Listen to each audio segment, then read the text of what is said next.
Assalamualaikum warahmatullahi wabarakatuh. Perkenalkan, kami dari kelompok 8 beranggotakan Denul Fitrianti, Ilham Maulana, dan Naila Nabila.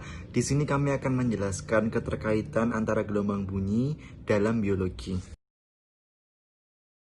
Gelombang mekanik adalah gelombang yang dalam perambatannya memerlukan medium atau perantara yang menyalurkan energi untuk keperluan proses perambatan sebuah gelombang.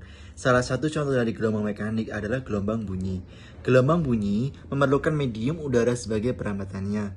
Penerapan gelombang bunyi pada manusia adalah pada sistem pendengaran manusia. Selain itu, penerapan gelombang bunyi juga terjadi pada hewan, salah satunya yaitu pada sistem ekolokasi kelelawar.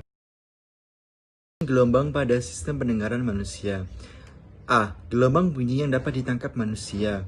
Gelombang yang berkisar antara 20 Hz sampai 20.000 Hz disebut dengan gelombang audiosonik. Gelombang ini adalah gelombang umum yang bisa didengar langsung oleh telinga manusia.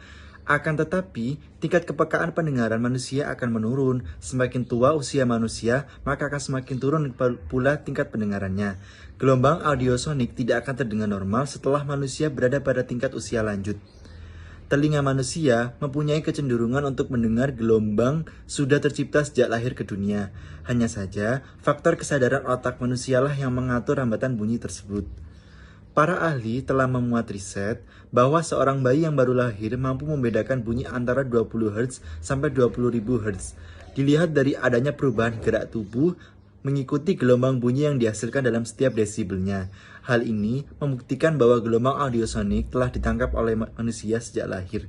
Jika gelombang lebih dari 20.000 Hz dinamakan gelombang ultrasonik. Gelombang ini tidak dapat ditangkap langsung oleh telinga manusia karena terlalu tinggi tingkat tekanan desibelnya.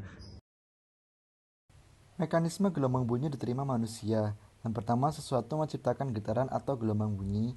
Lalu, gelombang bunyi akan masuk ke daun telinga atau ditangkap daun telinga untuk pertama kalinya. Setelah itu, gelombang bunyi akan masuk ke dalam liang telinga. Gelombang bunyi yang masuk ke dalam liang telinga akan menggetarkan gendang telinga dan diubah menjadi energi mekanik. Setelah itu, di dalam telinga terdapat tulang di bagian telinga tengah, yaitu malleus, incus, dan stapes. Ketiga tulang tersebut berfungsi untuk meningkatkan amplitudo. Lalu, gendang telinga akan menggetarkan tulang pendengaran tersebut dan meneruskannya ke telinga bagian dalam. Setelah itu, getaran cairan di dalam koklea atau rumah siput akan merangsang sel-sel rambut menghasilkan impuls bioelektrik. Kerusakan sel rambut pada koklea akan menyebabkan gangguan sensori neural, di mana gangguan tersebut menyebabkan suara yang terdengar sangat kencang akan terdengar sangat pelan. Lalu, yang kesembilan, impuls listrik dari sel rambut diteruskan ke otak oleh syaraf pendengaran. Di otak, impuls dari kedua telinga tersebut diartikan sebagai suara yang didengar oleh manusia nantinya. Selanjutnya adalah penerapan gelombang pada hewan. Penerapan gelombang pada hewan salah satunya dapat kita temui di sistem ekolokasi kelelawar. Kelelawar merupakan hewan nokturnal, di mana mereka lebih aktif di malam hari daripada di siang hari. Oleh karena itu, mereka menggunakan sistem ekolokasi untuk menangkap mangsanya di malam hari. Ekolokasi adalah kemampuan untuk mengetahui letak dan jarak suatu benda dengan menggunakan bunyi pantul. Ekolokasi ini mengkombinasikan antara telinga, bunyi, dan gema. Gema adalah pantulan bunyi yang diterima pendengar setelah beberapa saat bunyi itu berlangsung. Untuk memahami bagaimana mekanisme ekolokasi pada kelelawar, mari perhatikan video berikut ini.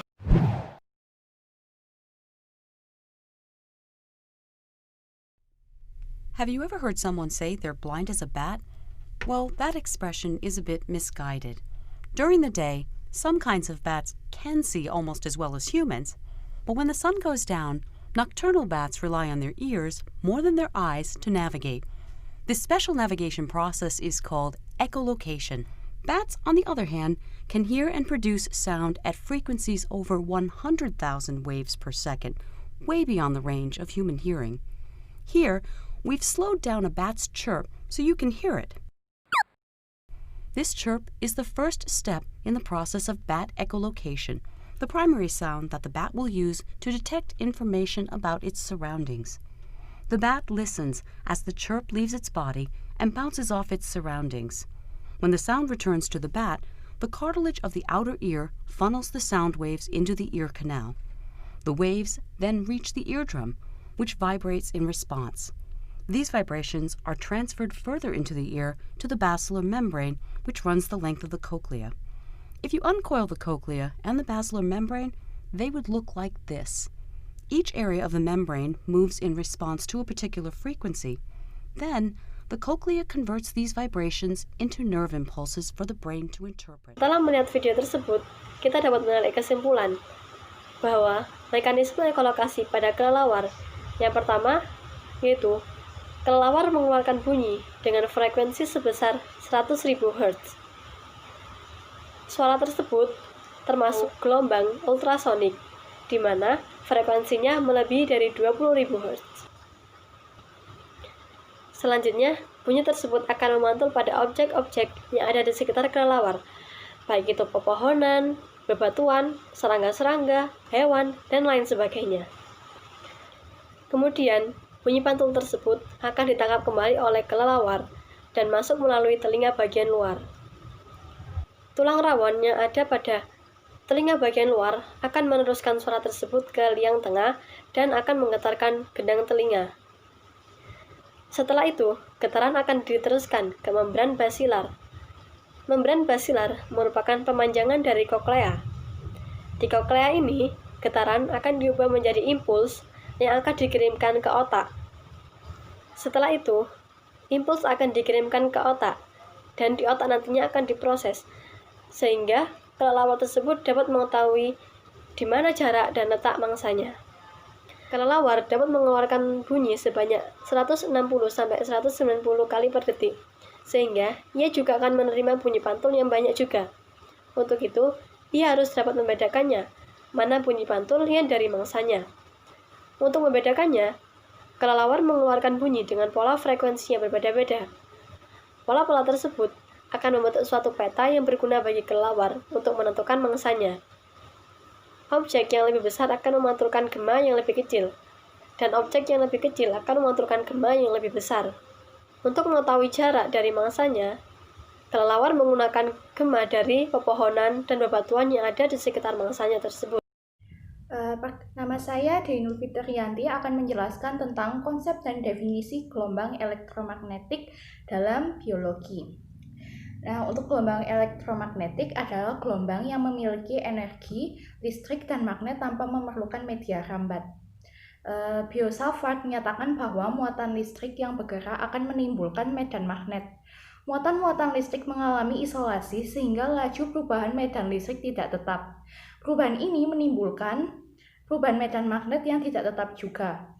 Peristiwa timbulnya medan listrik dan medan magnet secara berkala dan menjalar ke skala arah disebut dengan gelombang elektromagnetik. Gelombang elektromagnetik itu memiliki sifat yang perlu diketahui, yaitu 1. Perubahan medan magnet dan medan listrik terjadi pada saat yang sama sehingga kedua medan memiliki harga maksimum dan minimum pada saat yang sama dan pada tempat yang sama. 2. Penjalaran medan magnet tegak lurus dengan arah rambat gelombang sehingga merupakan gelombang transversal. 3. Mengalami peristiwa pemantulan, pembiasan, interferensi, difraksi, dan polarisasi. Yang keempat, tidak dipengaruhi oleh medan listrik dan magnet karena tidak memiliki muatan. Yang kelima, dalam ruang hampa merambat dengan kelajuan 3 kali 10 pangkat 8 meter per second, kecepatan akan berubah jika merambat pada medium yang memiliki kecepatan yang berbeda. Sinar X atau X-ray adalah pemeriksaan menggunakan radiasi elektromagnetik dalam jumlah kecil untuk mendapatkan gambaran struktur tubuh bagian dalam tanpa melakukan pembedahan. Pemeriksaan sinar X akan menghasilkan gambar yang bisa dicetak atau dilihat dalam bentuk gambar digital. Saat masuk ke tubuh, sinar X akan diserap dalam jumlah yang berbeda, tergantung dari kepadatan jaringan yang dilalui. Jaringan yang padat seperti tulang atau alat bantu medis yang dipasang di anggota badan dan terbuat dari logam pada hasil pemeriksaan radiografi akan terlihat berwarna putih. Sedangkan jaringan yang tidak terlalu padat seperti lemak atau otot akan terlihat berwarna abu-abu. Lalu benda yang bersifat cair atau gas seperti udara dan darah akan berwarna hitam di hasil pemeriksaan menggunakan sinar X. Untuk mendapatkan gambar yang lebih jelas, dokter juga dapat menyuntikkan semacam cairan kontras yang terbuat dari iodin dan barium. Cairan tersebut berguna jika menembus jaringan akan membuat warnanya menjadi lebih cerah dibandingkan jaringan lainnya. Manfaat sinar X untuk kesehatan. Dalam dunia kesehatan, sinar X sudah sejak lama digunakan untuk membuat atau melihat struktur jaringan di dalam tubuh. Dengan begitu, dokter bisa mendapat lebih banyak informasi mengenai kondisi tubuh pasien, seperti lokasi benda yang tidak sengaja tertelan yang ada di dalam tubuh. Yang kedua, ciri pneumonia, tuberkulosis, atau kanker paru-paru itu menggunakan pemeriksaan ronsen dada. Yang ketiga, yaitu susunan gigi dan rahang. Yang keempat, tingkat kepadatan tulang untuk diagnosis osteoporosis. Sekian, hanya itu saja yang bisa kami tampilkan dari kelompok 8. Wassalamualaikum warahmatullahi wabarakatuh.